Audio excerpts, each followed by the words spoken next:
Bonsoir tout le monde.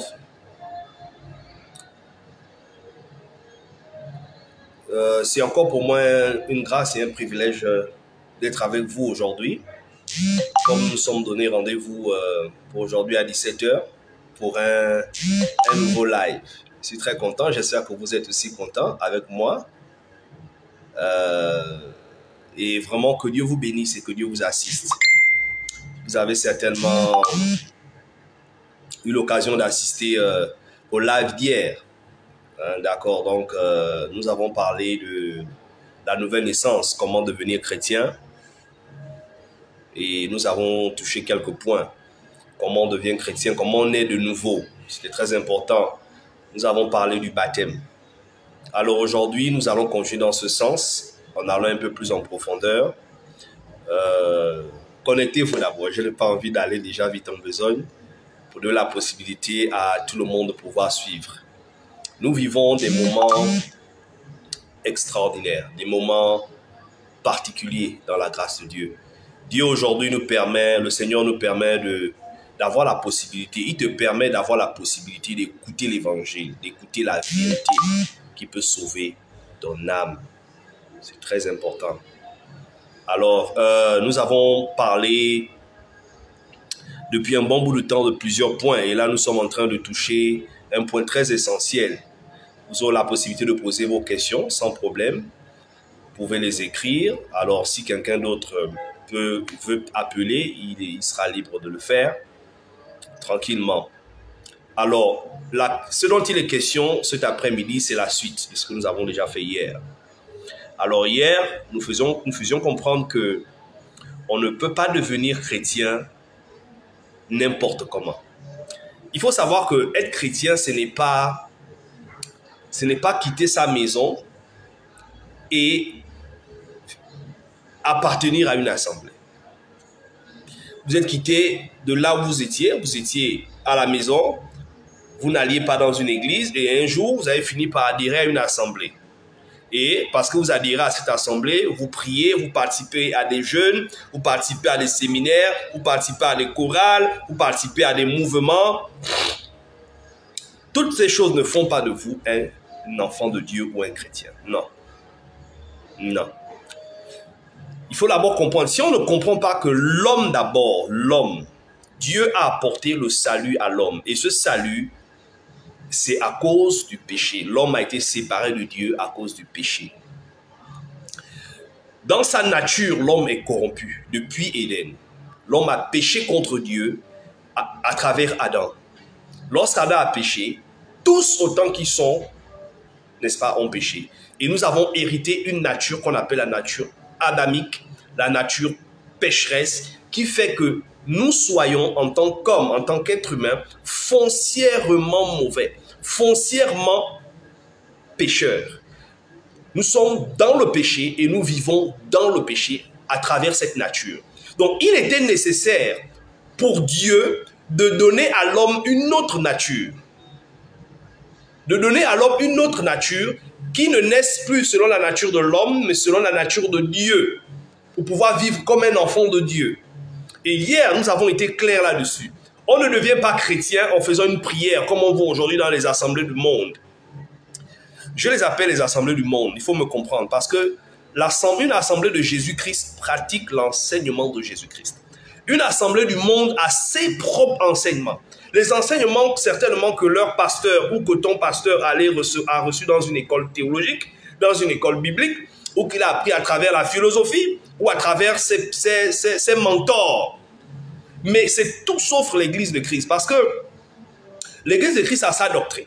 Donc, comment devenir chrétien? Comment devenir un enfant de Dieu? Comment naître de nouveau? Parce qu'on ne peut pas voir le royaume de Dieu, on ne peut pas entrer dans les cieux, on ne peut pas être sauvé au dernier jour si nous avons toujours la nature adamique, si nous sommes toujours des pécheurs. Il est nécessaire que nous naissions de nouveau. Nous naissions de nouveau, c'est-à-dire revêtir une nouvelle nature qui est celle de Dieu pour pouvoir voir Dieu. tous les fils d'Adam, aucun fils d'Adam ne verra Dieu. Ce sont les fils de Dieu qui verront Dieu. Or, pour devenir fils de Dieu, on a lu, pour faire un petit résumé dans le livre de Jean, chapitre 3, à partir du verset 1, on a vu l'histoire de Nicodème et Jésus. Jésus va faire comprendre à Nicodème que je te le dis en vérité, si un homme ne naît pas de nouveau, il ne peut pas voir le royaume des cieux. Comment on peut naître de nouveau? Jésus dit, si un homme, il rend la chose plus claire, il devient plus explicite. Si un homme ne naît pas d'eau et d'esprit, il ne peut pas voir le royaume des cieux. Car ce qui est né de la chair est chair, ce qui est né de l'esprit est esprit. Donc, nous sommes nés de la chair, par la naissance que nous avons reçue de nos mamans, de nos papas, qui est une naissance charnelle, selon le livre de Psaume chapitre 51 à partir du verset 7. David dit, ma mère m'a enfanté dans le péché, j'ai été conçu dans l'iniquité. Donc nous naissons tous dans le péché. C'est pourquoi Paul a encore redit ça plus clairement dans le livre de Romains chapitre 5 à partir du verset 12.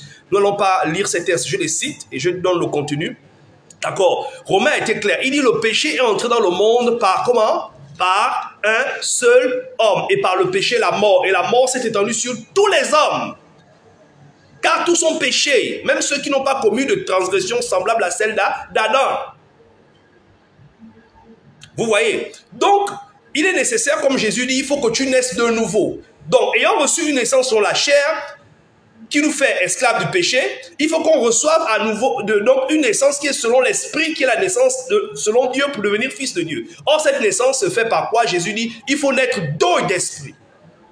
Et c'est pourquoi les Écritures ont été claires. On a lu Tite chapitre 3, à partir du verset 3, que à partir du verset 3, il fait comprendre que nous étions de leur nom, nous étions pécheurs. Lorsque nous étions dans le péché, Dieu dans son amour nous a sauvés par sa miséricorde à travers le baptême de régénération. Le baptême d'eau te régénère, de régénération et le renouvellement du Saint-Esprit. Ouais, c'est la même chose que Jésus a dit dans Jean 3. Il dit, il faut naître d'eau et d'esprit.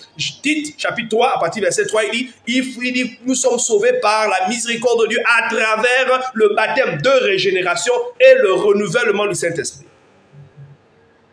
Donc, comment tu es devenu chrétien? Comment? On t'a fait répéter une prière. Seigneur Jésus, je te reçois dans mon cœur comme mon Seigneur, mon Sauveur. Oui, amen. Jésus, je te reçois en moi. Amen. Je suis chrétien. Tu es toujours dans le péché. Ta nature adamique est toujours sur toi. Tu es séparé de Dieu, mon ami. Tu es devenu chrétien, pourquoi?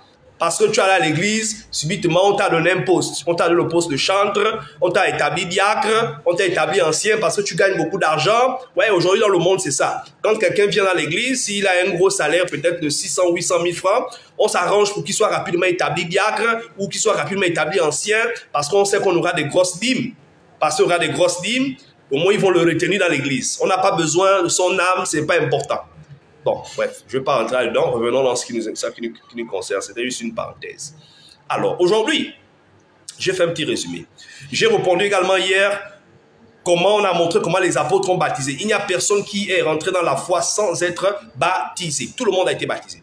Maintenant, aujourd'hui, je veux toucher quelques points. Et à travers ces points, vous allez savoir si vous êtes chrétien. Ne pensez pas que vous êtes chrétien parce que vous parlez en langue. Non. Si vous allez chez les bouddhistes, vous allez chez les Nganga, vous allez chez les charlatans, vous allez chez les bouddhistes, vous allez chez les je ne sais pas, peu importe, vous trouverez des gens qui parlent en langue. Tu n'es pas chrétien parce que tu prophétises. Tu n'es pas né de nouveau, tu n'es pas sauvé parce que tu prophétises. Allez, les Nganga prophétisent, les bouddhistes prophétisent, les Njobis prophétisent, les charlatans prophétisent, les francs-maçons prophétisent, les résurrectiens peuvent prophétiser. D'accord? Ce n'est non plus parce que tu es éloquent. Tu prêches, quand tu prêches, les gens, tu attires les foules. Tu es éloquent.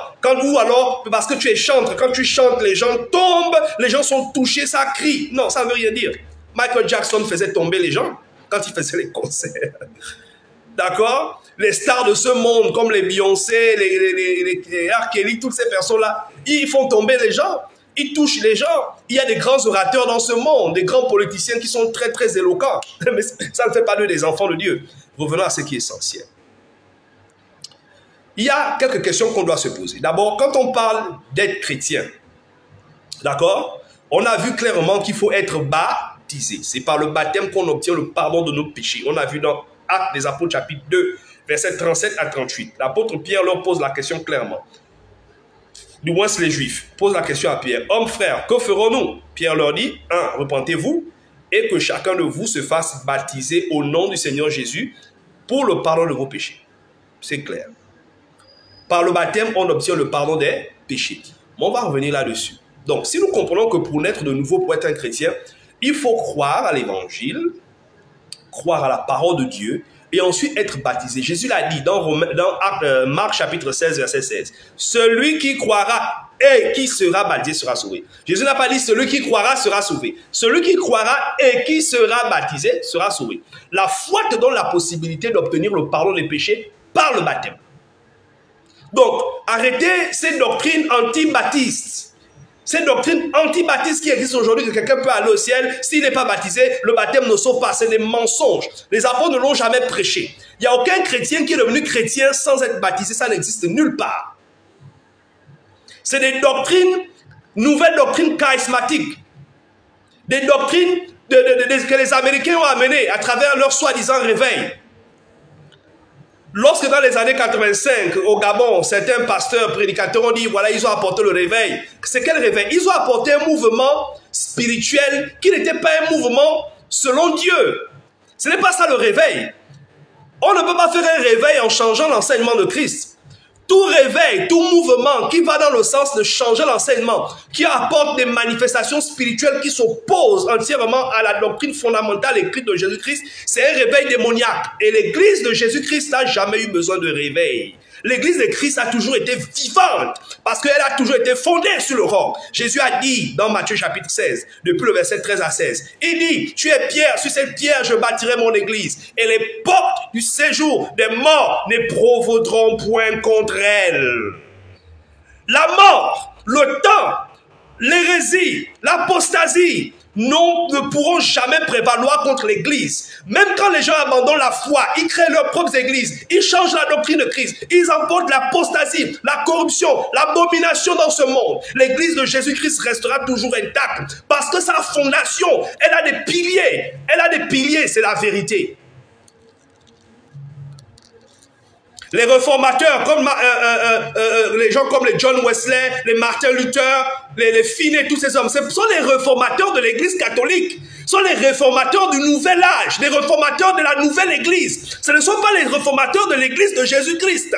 Parce que l'église de Jésus-Christ, sa fondation, depuis qu'elle a été établie, sa fondation reste debout. Vous savez, beaucoup de gens ont pensé, même au temps des prophètes, au temps d'Israël. Élie, après qu'il a vu des prophètes tués, massacrés, il a dit au Seigneur, voici, je suis resté seul. Dieu lui a dit, non, tu penses que tu es seul? Je me suis réservé 7000 prophètes qui sont point prosternés devant Baal. Mais Élie ne pensait pas qu'il aurait pu rester un faible nombre. Dieu garde toujours son église. Donc revenons. Voici les questions qu'on doit se poser, que tu dois te poser. Je vais vous dire ceci. La première question. Puisque nous savons que pour devenir chrétien, il faut naître de nouveau, il faut être baptisé. D'accord? Voilà la question qu'on doit se poser. Qui baptise? Qui baptise ou qui doit baptiser? Ça aussi, l'Écriture explique. Parce que tu vas me dire, non, moi je suis déjà baptisé. D'accord? Mais tu peux être baptisé et ton baptême est faux. C'est pourquoi je pose la question. Si tu comprends qu'on devient chrétien par le baptême, parce que par le baptême on est de nouveau, par le baptême nos péchés sont lavés, donc, il faudra maintenant te poser la question. Selon l'enseignement de Jésus-Christ, qui doit baptiser? Ensuite, où est-ce qu'on baptise? D'accord? Ça fait 2. Troisième question. Au nom de qui baptise-t-on? D'accord? Et pourquoi baptise-t-on? Ça fait 4, n'est-ce pas? D'accord? Et qui baptise-t-on? Ça fait 5, excusez-moi. D'accord? Je reprends. Qui baptise? Qui doit baptiser? C'est pas n'importe qui. Qui baptise? Je suis en train de te montrer les 5 étapes pour éprouver ton baptême, pour savoir si tu es vraiment chrétien. On t'a baptisé à l'église catholique, on t'a baptisé à l'Assemblée de Dieu, on t'a baptisé à l'église pentecôtiste, on t'a baptisé à l'église, c'est pas moi, charismatique, de je ne sais quel nom, l'église de la montagne, l'église de la superpuissance, l'église du rocher, l'église de la source, l'église de... Donnez tous les noms que vous voulez. D'accord. Maintenant, voici la question. Qui baptise? qui doit en réalité baptiser? Où est-ce qu'on baptise? Au nom de qui doit-on baptiser? Nous sommes selon les Écritures. Hein? Pourquoi baptise-t-on? Et qui baptise-t-on? À quel moment doit-on être baptisé? Quelle est la condition? 5. Si tu n'es pas conforme à ces 5, si les réponses à ces 5 questions conformes à l'Écriture, tu n'es pas conforme à ces 5 éléments-là, tu n'es pas né de nouveau, tu n'es pas chrétien. Même si tu es déjà, on t'appelle pasteur, bishop, archibishop, révérend, évêque, même si on t'appelle chanteur international, même si on t'appelle, je ne sais pas avec quel titre, tu n'es pas chrétien. Alors, je vais aller rapidement. On va répondre. Alors, qui baptise? C'est simple. Qui doit baptiser en réalité?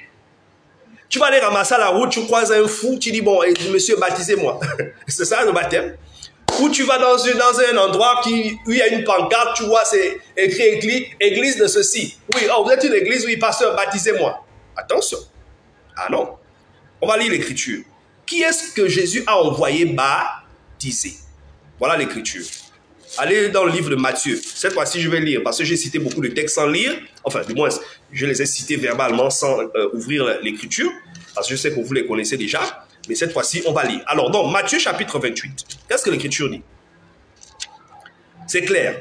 Lisez à partir du verset 16. Matthieu, évangile de Matthieu, chapitre 28, le verset 16. Jusqu'au verset 19. Je vais lire. Les 11 disciples allèrent en Galilée sur la montagne que Jésus leur avait désignée. Quand ils le virent, ils se prosternèrent devant lui, mais quelques-uns eurent des doutes. Jésus s'était approché leur parla ainsi. Tout pouvoir m'a été donné dans le ciel et sur la terre. Allez et faites de toutes les nations des disciples et baptisant au nom du Père, du Fils et du Saint-Esprit. Jésus a donné le mandat. Ceux qui sont censés aller baptiser, la Bible dit, ce sont les disciples. Il faut être donc disciple de Jésus-Christ. Ça, c'est la première condition. Il faut être un disciple de Jésus pour baptiser quelqu'un. Ça veut dire que si quelqu'un te baptise, il faut te rassurer que cet individu-là qui me baptise, peu importe son titre, peu importe son église, est-ce qu'il est réellement disciple de Christ? Maintenant, comment reconnaît-on un disciple de Christ? Parce que n'importe qui peut se lever et te dire qu'il est disciple de Jésus parce qu'il prêche Jésus, parce qu'il a le nom de Jésus dans la bouche, parce qu'il fait des miracles, parce qu'il prophétise, parce qu'il vient te donner des révélations sur ta vie, des fausses révélations inspirées par les esprits. Comment reconnaître un disciple de Christ? Si tu es d'accord qu'il faut être disciple de Christ pour baptiser quelqu'un, selon qu'on vient de lire, Jésus a recommandé, a donné cette mission aux disciples, pas n'importe qui. Maintenant, comment reconnaître un disciple? C'est quoi un disciple? Ou c'est qui un disciple? Allons-y dans le livre de Jean, chapitre 8. Jean, chapitre 8, versets 30 à 31. Lisons l'Écriture.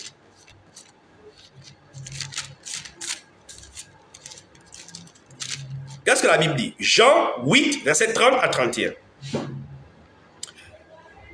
Comme Jésus parlait ainsi, plusieurs crurent en lui. Et il dit aux Juifs qui avaient cru en lui, vous savez, ces personnes avaient cru, hein? Ils ont cru, comme beaucoup de pasteurs disent aujourd'hui, non!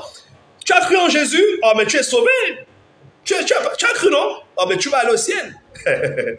Mais la Bible dit qu'il y a des Juifs qui avaient cru en Jésus. Mais Jésus ne leur a pas dit, vous êtes sauvés. Qu'est-ce qu'il dit?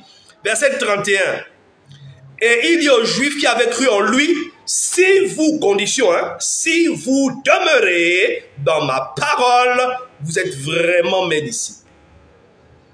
Si, condition, vous demeurez dans ma parole, vous êtes vraiment, réellement mes disciples. Ça veut dire que pour être un vrai disciple de Jésus-Christ, il faut demeurer dans sa parole. Il faudrait que ce disciple ait l'enseignement de Christ. S'il n'a pas l'enseignement de Christ, s'il enseigne des fausses doctrines, il n'est pas un vrai disciple de Christ. S'il enseigne les doctrines des démons, doctrines des hommes, doctrines de Moïse, il n'est pas disciple de Christ. Donc par conséquent, il ne peut pas te baptiser. C'est pourquoi si tu es dans une église où les enseignements sont les doctrines des hommes, les doctrines des démons, et que c'est ce pasteur ou ce frère qui t'a baptisé, mon ami, tu as été baptisé sur une fondation erronée. Parce que celui qui t'a baptisé n'a pas la vérité. Il ne peut pas être disciple de Christ parce que lui-même ne demeure pas dans l'enseignement, dans la parole de Jésus-Christ. Jésus l'a dit dans le livre de Matthieu, chapitre 15, à partir du verset 14. Qu'est-ce qu'il dit? Matthieu 15, 14. Il dit, laissez-les.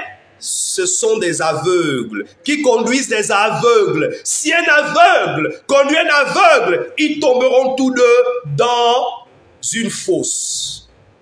Comment un faux, quelqu'un qui n'a pas l'enseignement de Christ, qui n'a pas la vérité, il te baptise et tu penses que tu es baptisé. Celui qui te baptise, il est aveugle parce qu'il n'a pas l'enseignement de Christ. Toi aussi, parce que tu te laisses baptiser par lui, tu es aussi aveugle. Deux aveugles qui marchent ensemble, un aveugle qui conduit un autre aveugle, tous les deux, ce qui est sûr, tomberont dans une fosse. Et je vais te dire quelle est cette fosse dont Jésus parle. Les temps de feu. La géhenne, c'est ça la fosse. Où tu tomberas au dernier jour. Donc, jusque-là, c'est clair, non? Donc, je vais terminer avec qui doit baptiser. Il faut être disciple. On vient de voir comment on reconnaît un disciple. Je continue. Deuxième question. Au nom de qui doit-on baptiser? Déjà, si tu n'es pas conforme à la première étape, on s'arrête là. Cherche à nous contacter. Cherche à nous joindre, on va t'aider. On ne peut pas tout expliquer ici. Peu importe tu es, si tu es au Congo, au Cameroun, tu es en Europe, en France, en Belgique, je ne sais pas, au Canada, peu importe le pays où tu te trouves, contacte-nous. Nous allons nous rencontrer et tu comprendras mieux ce que nous disons. Donc la deuxième question, au nom de qui? Pardon, excusez-moi, la deuxième c'était... Où est-ce qu'on doit baptiser? Merci. Où est-ce qu'on doit baptiser? Nous venons de voir qui baptise. Maintenant, où est-ce qu'on baptise?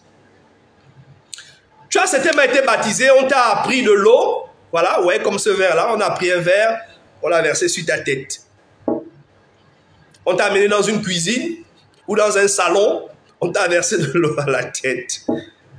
Hein? L'Écriture dit quoi? Où est-ce qu'on baptise? Déjà, quand vous prenez l'Écriture, déjà, tous les baptêmes, que ce soit le baptême de Jean, que ce soit le baptême de Jean pour la repentance, que ce soit le baptême de Jésus-Christ pour le pardon des péchés, ces baptêmes se faisaient dans l'eau. Quand vous lisez Matthieu chapitre 3 à partir du verset 15, la Bible dit quoi? Lorsque Jésus fut sorti de l'eau, lorsque Jésus, après avoir été baptisé, il sortit de l'eau, le Saint-Esprit descendit sur lui comme une colombe. D'accord? Jésus lui-même a reçu son baptême dans les eaux, quoique c'était le baptême de Jean. Je n'ai pas envie de spéculer là-dessus. Quand on va plus loin, quand on prend le livre de Jean, chapitre 3, l'Écriture nous fait comprendre que Jean, n'est-ce pas, baptisé à Hénon, près de Salim, chapitre 3, Jean chapitre 3, à partir du verset 23. Jean aussi baptisait à Hénon, près de Salim, parce qu'il y avait beaucoup d'eau. Et on y venait pour se faire baptiser. Donc, voyez-vous qu'à chaque fois, on cherchait toujours un endroit où il y a de l'eau, où il y a assez d'eau. Parce qu'on doit baptiser où? Dans l'eau. C'est pourquoi dans l'Écriture, quand nous allons même l'un des baptêmes qu'on voit dans Actes des Apôtres, chapitre 8, lorsque Philippe a baptisé l'énuque éthiopien à partir du verset 34, au verset 38 précisément, la Bible déclare, déjà à partir du verset 34 à 35, lorsque l'eunuque éthiopien, après avoir écouté l'évangile, il dit, voici de l'eau, ils étaient dans un champ et ils virent une rivière, d'accord? Voici de l'eau, qu'est-ce qui empêche que je sois baptisé? Philippe lui dit, si tu crois de tout ton cœur, cela est possible. Et l'eunuque éthiopien dit, je crois que Jésus-Christ est le Fils de Dieu. Et là déclare qu'il fit arrêter le char et Philippe et l'eunuque, tous deux, entrèrent dans de l'eau. Ils sont rentrés dans les eaux, ils sont rentrés dans la rivière et Philippe baptisa l'eunuque. Donc on doit être baptisé dans l'eau. Si on t'a baptisé avec de l'eau, on t'a mis de l'eau sur la tête, sache que ce n'est pas un baptême. Nous devons être baptisés dans l'eau. Là-bas c'est clair, il n'y a pas beaucoup de spéculation à faire. Troisième question, au nom de qui doit-on baptiser? Donc si on vous a baptisé quand vous étiez bébé, on vous a versé de l'eau à la tête, ça ce n'est pas un baptême. Vous avez seulement lavé votre visage, c'est tout. On vous a lavé la tête peut-être pour enlever la poussière qui était ici. Mais ce n'était pas un baptême. C'était un bain de la tête. C'est tout. Alors, au nom de qui doit-on baptiser? Mes amis, il y a une grande confusion qui se passe aujourd'hui dans les églises, dans le monde chrétien. Une confusion. Jésus, dans le livre de Matthieu chapitre 28 qu'on a lu, d'accord, il dit aux disciples, allez partout dans le monde et baptisez-les au nom du Père, du Fils et du Saint-Esprit. Jésus s'adressait à qui? Aux apôtres, non? Voilà. Mais ce qui est bizarre, ce qui est étrange, aucun apôtre, vous lisez le Actes chapitre 2, là où on voit les premiers chrétiens convertis, baptisés. Aucun apôtre, jusqu'à la fin des Écritures, jusqu'à Jean de lire même l'Apocalypse, jamais une seule fois un apôtre ou un disciple n'a baptisé quelqu'un dans l'eau au nom du Père, du Fils et du Saint-Esprit. C'est une... Comment on dit ça en français? Misunderstanding. C'est une mauvaise compréhension. Les gens se méprennent. Ils se méprennent. Regardez, quand Jésus disait aux apôtres, baptisez le nom du Père, du Fils et du Saint-Esprit, c'est trois choses, non? Mais qui sont les dépositaires de l'enseignement? Qui sont les mieux placés à comprendre les paroles de Jésus? Qui sont ceux qui sont mieux placés à comprendre mieux ce que Jésus voulait expliquer? Ce n'est pas toi, ce n'est non plus moi, ce n'est pas celui qui se fait appeler pasteur qui te dirige. C'est l'enseignement des apôtres qui sont les témoins oculaires de la doctrine de Jésus-Christ. Allons-y voir comment eux ils ont baptisé. Le premier baptême, le tout premier baptême se passe dans Actes chapitre 2. On l'a lu. Allons-y voir au nom de qui les apôtres ont baptisé. Actes chapitre 2, à partir du verset 37 à 38. Qu'est-ce que la Bible dit? Donc, la Bible dit ceci. Après avoir entendu ces discours, ils eurent le cœur vivement touché et ils dirent à Pierre et aux autres apôtres, hommes frères, que ferons-nous? Verset 38 est important. Pierre leur dit, repentez-vous, première condition. Ensuite, et que chacun de vous soit baptisé au nom de Jésus-Christ. Au nom de Jésus-Christ, pour le pardon de vos péchés. Donc, il devait baptiser les gens dans l'eau au nom de Jésus-Christ. Regardez, dans Actes chapitre 8, c'est la même chose. Tous les baptêmes, il n'y a pas un baptême qu'on a fait une fois au nom du Père, du Fils et du Saint-Esprit. Actes chapitre 8, à partir du verset 16. D'accord? Car il n'était encore descendu sur aucun d'eux. Ils avaient seulement été baptisés au nom du Seigneur Jésus. Actes chapitre 19. D'accord? Verset... on va lire à partir du verset 5. Sur ces paroles, ils furent baptisés au nom du Seigneur Jésus. Ça n'existe nulle part. Les trinitariens ou les trinitériens, je ne sais pas comment je dois vous appeler, ça n'existe nulle part. Il n'y a pas un baptême qui a été fait un jour pour le pardon des péchés dans l'eau, au nom du Père, du Fils et du Saint-Esprit. Lorsque Jésus parlait du baptême du nom du Père, du Fils et du Saint-Esprit, il parlait simplement, il demandait aux apôtres de faire trois choses. C'est trois baptêmes différents. Le baptême au nom du Père, c'est ce que Pierre, comme vous lisez Actes chapitre 2, Pierre a dit, premièrement, repentez-vous. C'est ce qu'on appelle le baptême du Père. La repentance. Parce que quand vous lisez l'Acte des Apôtres chapitre 17 à partir du verset 30, la Bible dit quoi? Dieu ne considère plus les temps d'ignorance, mais il ordonne maintenant qu'en tout lieu, que tous les hommes se répandent, car il a fixé un jour où il jugera le monde par celui qu'il a choisi, son oint Jésus-Christ. C'est Dieu qui accorde la repentance à l'homme. C'est pourquoi lorsqu'on nous prêche la repentance, c'est Dieu qui l'accorde. Donc, ce que Jésus a appelé baptême du Père, il faisait allusion simplement à la repentance. C'est pourquoi Pierre leur dit, repentez-vous. Ensuite, Jésus dit, baptisez au nom de Jésus-Christ. C'est ce que Pierre a dit, que chacun de vous soit baptisé au nom de Jésus pour le pardon de vos péchés. Et ce baptême se fait dans l'eau, au nom de Jésus-Christ. C'est ça le baptême au nom du Fils. Le baptême au nom du Saint-Esprit, quand vous lisez Actes chapitre 2, qu'est-ce qu'il dit la suite? Ensuite, vous recevrez le nom du Saint-Esprit. C'est trois choses. 1, repentance. 2, baptême d'eau au nom de Jésus-Christ. 3, imposition des mains pour recevoir le Saint-Esprit. C'est trois baptêmes différents. La repentance, le baptême au nom de Jésus-Christ dans l'eau pour le pardon des péchés. Ensuite 3, l'imposition des mains pour recevoir le baptême du Saint-Esprit. C'est pourquoi Actes chapitre 2 fait la même chose. Actes chapitre 19, c'est la même chose. Lorsque Paul a croisé les disciples, il dit, avez-vous reçu le Saint-Esprit le jour où vous avez cru? Actes 19, versets 1 à 6. Nous n'avons même pas entendu parler qu'il y ait un Saint-Esprit. Paul leur posa la question, de quel esprit alors avez-vous reçu? Il dit, nous avons, quel baptême autant pour moi? Quel baptême avez-vous été baptisé? Il dit, du baptême de Jean, donc Jean-Baptiste. Paul leur dit, Jean a baptisé du baptême de repentance, disant aux gens de croire en celui qui devait venir. Donc le baptême qu'ils avaient reçu, c'était pour la repentance, pour dire que la repentance est un baptême. Jean a baptisé du baptême de repentance, c'est-à-dire de croire en celui qui devait venir. Quand vous croyez en Jésus-Christ, vous vous êtes repentis, c'est ce qu'on appelle le baptême de repentance. La Bible dit à la suite au verset 5, sur ces paroles, ils furent maintenant baptisés au nom du Seigneur Jésus-Christ. Donc ça s'est fait dans l'eau. Après verset 6, lorsque Paul leur eut imposé les mains, ils reçurent le Saint-Esprit. Simple, non? Trois choses. C'est comme ça. Donc, on baptise au nom du Seigneur Jésus-Christ. Si on t'a baptisé dans l'eau, au nom du Père, du Fils et du Saint-Esprit, c'est un baptême trinitérien, c'est un faux baptême, c'est un baptême faux. C'est un baptême faux. Et l'esprit que tu as reçu, ce n'est pas l'esprit de Jésus-Christ. Ce n'est pas l'esprit de Jésus-Christ. Tes péchés sont toujours sur toi. C'est clair? Je ne peux pas aller trop loin. Parce qu'on ne peut pas tout dire dans un direct. L'objectif, c'est que vous puissiez nous contacter. On va vous expliquer la vérité, mes amis. On va vous expliquer l'évangile. Laissez l'évangile. Aujourd'hui, le monde, il y a un évangile folklorique. L'évangile folklorique. au séminaire, grande campagne de puissance, campagne de miracles, venez recevoir, journée prophétique. Donc, ça dit que vous programmez, on vous programme les jours de prophétie. Viens recevoir la prophétie. Donc la prophétie, ce n'est plus Dieu qui la donne quand il veut. Le don, ce n'est plus Dieu qui les manifeste quand il veut. C'est vous qui faites les programmes. Mais réfléchissons un peu. C'est des mouvements folkloriques, des doctrines, un christianisme folklorique. Un christianisme ambiancieux.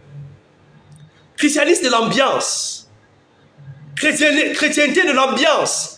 Oh, miracle, miracle, miracle, venez recevoir un miracle. Grand jour de prophétie. Dieu reçoit la puissance. Jour de la percée prophétique, la percée de la délivrance. Tout ça, c'est vraiment pour vous embrouiller. C'est-à-dire que l'homme aime tellement ce qu'il aime le folklore, il aime ce qui frappe aux yeux, ce qui frappe dans les oreilles. Il aime ça. Viens recevoir ton miracle. Toi qui es stérile, venez briser les liens de la sorcellerie. Mais les Ngangas sont aussi là. Les Ngangas appellent les gens pour briser les liens de la sorcellerie. Les pasteurs aussi font la même chose. Ça, c'est pasteur de Dieu, ça. Où est-ce que les apôtres ont fait ça? Ils invitent les gens, venez recevoir les miracles. Venez recevoir votre prophétie. Ça existe où? Ça, c'est l'évangile de l'antéchrist. C'est ce que Paul appelait l'apostasie. Tous ceux qui sont dans ces genres de christianisme-là sont dans l'erreur. Vous savez, il fut un temps, j'étais dans ces églises. J'étais même pasteur dans la dénomination, dans ces églises-là. Je faisais pour toutes ces choses-là. Mais le Seigneur, avec sa miséricorde, m'a aidé. Il a permis que j'entende l'évangile de la bouche de ceux qui l'ont reçu. Tu ne peux pas recevoir l'évangile dans ta chambre. Un ange ne peut pas faire de toi un chrétien. Tu as besoin que ceux qui ont la vérité te la prêchent. Donc, je suis en train de terminer. Donc, ensuite, on a vu au nom de qui on doit baptiser, n'est-ce pas? Alors, maintenant, ensuite, pourquoi doit-on baptiser? Le baptême, on a expliqué dans Actes chapitre 2, l'Écriture dit clairement que chacun de vous soit baptisé pour le pardon de vos péchés. Ton péché ne peut pas être pardonné si tu n'es pas baptisé. C'est le baptême, par le baptême que le péché est pardonné. Excusez-moi, je m'en vais lire Pierre, parce que beaucoup de personnes aiment prendre le livre de Pierre pour dire non, le baptême ne sauve pas. Parce que Pierre a dit, le baptême est un engagement d'une bonne conscience. Mais vous ne comprenez même pas ce que vous lisez. Et allez, on va lire ça ensemble. Allons-y lire Pierre. Chapitre 3. Qu'est-ce que Pierre dit? 1 Pierre. Chapitre 3. On va lire le verset 21. Cette eau était une figure du baptême qui n'est pas la purification des souillures du corps. Donc le baptême n'enlève pas la saleté du corps. Parce qu'en Israël, vous savez, chez les Juifs, ils ont ce qu'on appelle les ablutions. D'accord?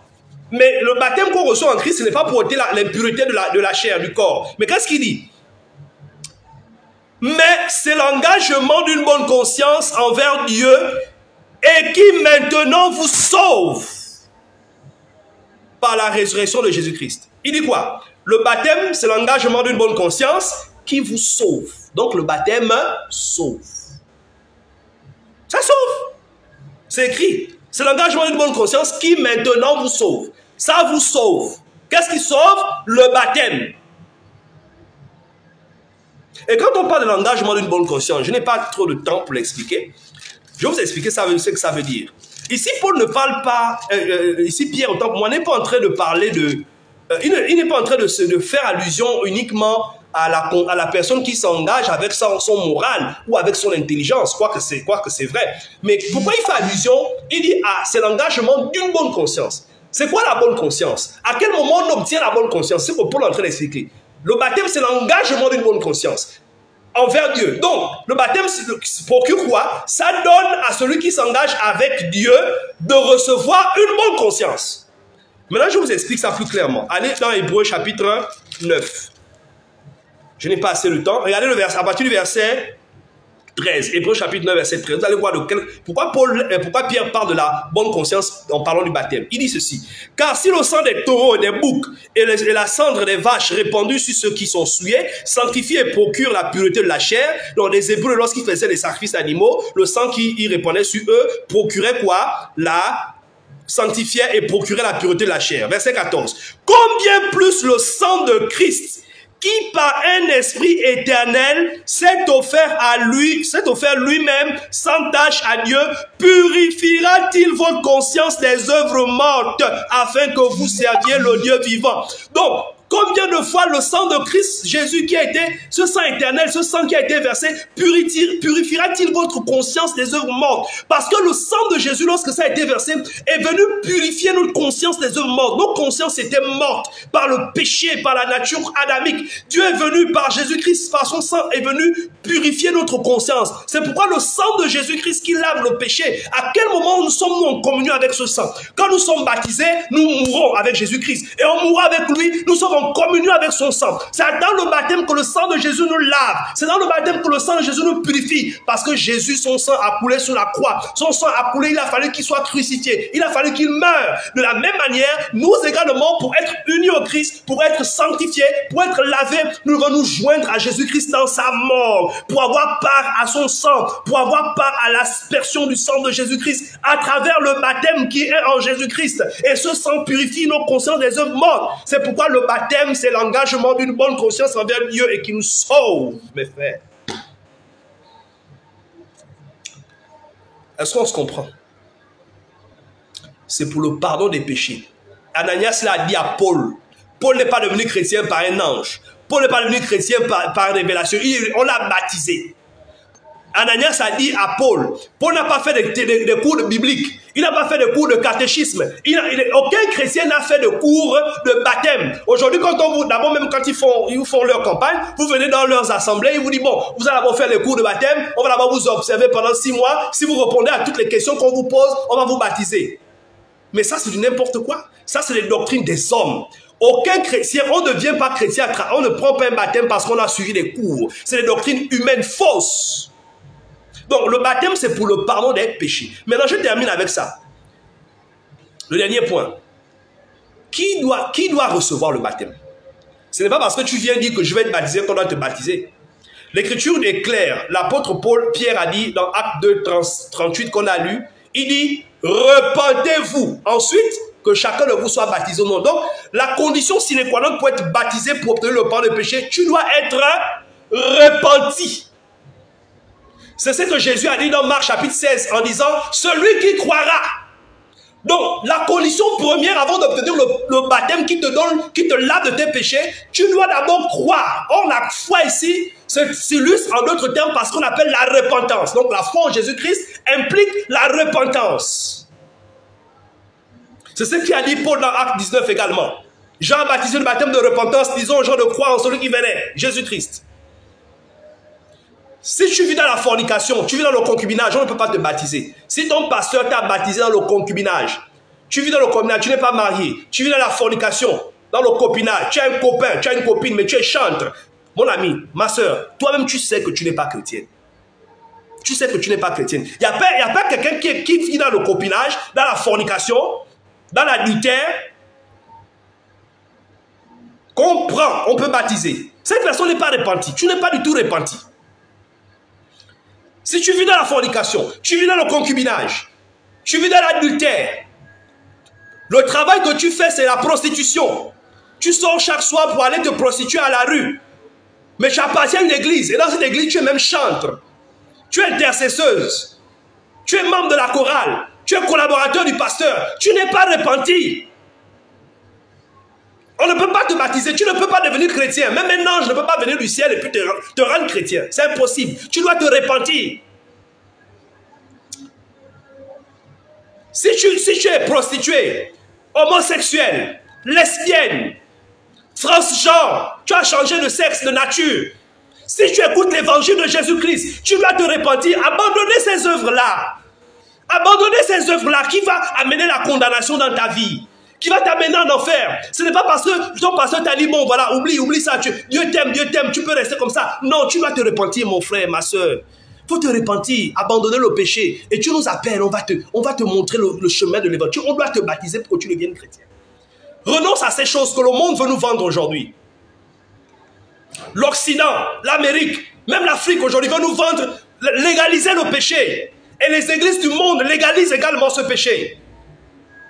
L'adultère, la fornication, la prostitution. Celui qui te demande la dîme, il sait que tu es prostituée. Il sait que ton travail c'est voleur. Il sait que tu es le braqueur de Rio, tu es le braqueur d'Akebe, tu es le braqueur des métros. Il sait ça. Mais il reçoit quand même tes dîmes. Tu n'es pas repenti, tu as besoin de te repentir.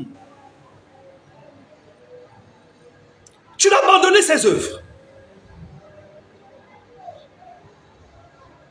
Si tu as changé de sexe, tu es devenu transgenre, tu étais un homme, tu es devenu une femme, mon ami, tu ne peux pas aller au ciel si tu ne te répands pas. Parce que l'écriture est claire dans le livre de Galates chapitre 5, à partir du verset 19. Depuis le verset 16 à 19. Paul dit également la même chose dans 1 Corinthiens chapitre 6, à partir du verset 9. C'est-à-dire que les justes, les injustes n'hériteront pas le royaume des cieux. Ni fornicateurs, ni adultères, ni efféminés. Les efféminés, donc il y a le lesbianisme, l'homosexualité, les transgenres, toutes ces choses. Le monde est en train de légaliser ça, mais Dieu ne légalise pas ces choses. Certaines confessions religieuses font même des mariages gays dans leurs assemblées. C'est ce que Paul appelait l'apostasie qui devait arriver dans le monde avant que le Christ ne vienne. Tu dois te repentir de ses œuvres. Je sais que le monde n'aime pas écouter cet enseignement, mais la vérité, Jésus a dit, vous connaîtrez la vérité vous rendra libre. Donc sors de ces assemblées. Ces assemblées ne sont pas des vraies assemblées de Dieu. Si ton but, véritablement, c'est de sauver ton âme, si ton but, c'est d'être sauvé au dernier jour, quand le Seigneur Jésus viendra, sors de là et viens recevoir la vérité que tu écoutes maintenant. Appelle-nous, on va t'éclairer sur toutes les questions que tu peux poser. Nous étions de leur nombre, nous étions au milieu de ces gens, mais nous sommes sortis jusqu'à ce que Dieu nous a envoyé les frères qui ont l'évangile, les disciples de Jésus-Christ, qui avec l'enseignement des apôtres, qui nous ont aussi éclairés. Mes frères, je vais m'arrêter là. Donc, si tu ne remplis pas toutes les 5 questions, les 5 points ou les 4 points que j'ai illustrés, sache que tu n'es pas chrétien. Tu n'es pas chrétien. Un faux ne peut pas produire un faux. Quelqu'un qui a des fausses doctrines, il te baptise, ce n'est pas un baptême, c'est un bain. Tu allais seulement te laver à la plage ou à te laver à la... C'est un bain, un lavement du corps. Ce n'est pas la purification de ton âme. Il faut être dans la vérité pour prétendre sauver quelqu'un. Peu importe le pays où tu es, c'est maintenant le moment de sauver ton âme. Le temps est proche, Jésus revient bientôt, il vient chercher ceux qui lui appartiennent, ceux qui ont gardé son enseignement. Dieu ne vient pas pour faire de favoritisme. Beaucoup pensent, oh non, mais comment vous pouvez dire ça? Donc toutes les églises que vous voyez là, toutes les églises du monde là, les églises charismatiques, donc vous me dites quoi? Vous me dites quoi? Que toutes ces églises sont en erreur, donc toutes ces églises iront en enfer? Moi je ne réponds pas à cette question, moi je réponds à cette question souvent en disant ceci. Dis-moi, quand Dieu a parlé à Noé, disant à Noé, je vais détruire le monde avec le déluge, Noé a commencé à prêcher, c'est un prédicateur, il a commencé à parler, il a construit son arche. Dites-moi, est-ce que les gens se sont repentis? Non. 2. Combien de personnes ont été sauvées? La Bible dit toute la terre. Combien de personnes ont été sauvées? Même pas 10. La Bible déclare que c'est 8. 8. Dieu n'avait pas pitié des autres. Il n'a pas pitié de tous les habitants qui étaient sur la terre en ce moment. Dites-moi, Sodome et Gomorrhe, c'est 2 villes. La Bible déclare Sodome et Gomorrhe et les villes voisines. Attention, Sodome et Gomorrhe et les villes voisines. Ils étaient combien? On ne nous a pas donné leur nombre. Quand tu prends la ville de Paris, Londres, Libreville, Port-Gentil, Kinshasa, Brazzaville, il y a combien d'habitants? Essaie d'imaginer un peu. Et tu multiplies ces habitants par 2 pour faire 2 villes. Ou par 3, par 4 pour faire aussi les villes voisines. La Bible dit, Lot seul, avec sa famille, ont été sauvés. Lot et sa famille ont été sauvés. Dieu n'est pas dans le nombre, mes amis. Ne vous laissez pas aveugler par le nombre. Parce que, oh Jésus, Jésus, alléluia, oh le praise de Lord, praise de Lord. Toute cette masse-là, vous croyez que c'est des chrétiens? Mon ami, sauve ton âme avant qu'il ne soit trop tard. Sauve ton âme. Je vais m'arrêter là. Je ne vais pas prendre beaucoup de temps. 45 minutes, c'est bon. Que Dieu vous bénisse. Je vais vous annoncer notre prochain live. Mais on ne peut pas tout expliquer dans un live. Ça va nous prendre des heures, des heures, des heures. Contactez-nous en inbox, on va discuter.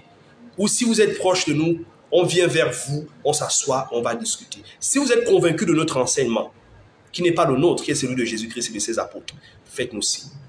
Vous avez notre site, les numéros de téléphone qui apparaissent, contactez-nous en inbox ou à travers ces numéros. Nous avons une chaîne YouTube également, vous pouvez écouter nos enseignements et nous contacter. Que Dieu vous bénisse et que sa grâce vous soit accordée. Amen.